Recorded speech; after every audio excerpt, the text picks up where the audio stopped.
के कराला रखल ही छौड़ी के कराला रखल ही छौड़ी लइकन सब लाइन मार देखी तोर बदानी आगे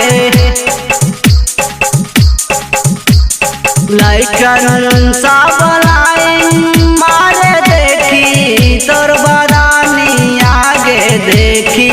तोर बदानी आगे के कराला रखल ही छौड़ी के कराला रखल ही छौड़ी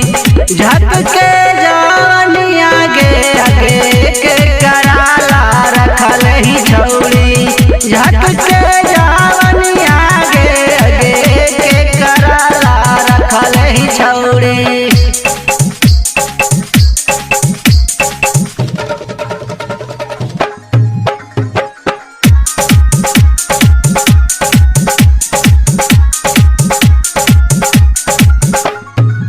लपके कमरिया रे जैसे बस के कोई निया डगरिया गोरी जैसे हिरनिया डगरिया गोरी जैसे हिरनिया लपके कमरिया जैसे बस के कोई निया चल चलिया गोरी जैसे के लगैया जैसे गंगा जी के पानी आगे गंगा जी के पानी आगे के कराला रखल ही छौड़ी के कराला रखल ही छौड़ी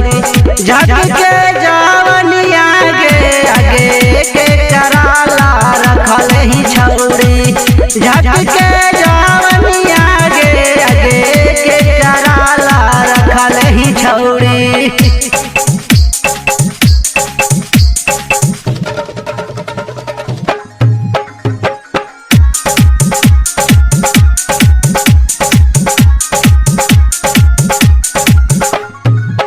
कहिया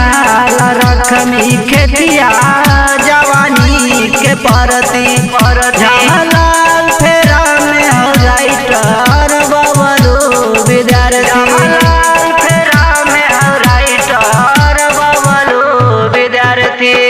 कहिया रखमी खेतिया जवानी के परती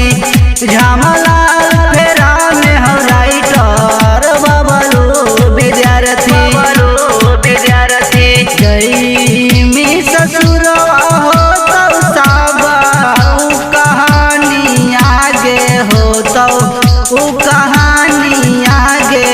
के कराला रखल ही छौड़ी के कराला रखल ही छौड़ी झटके जवानी आगे आगे के कराला रखल ही छौड़ी झटके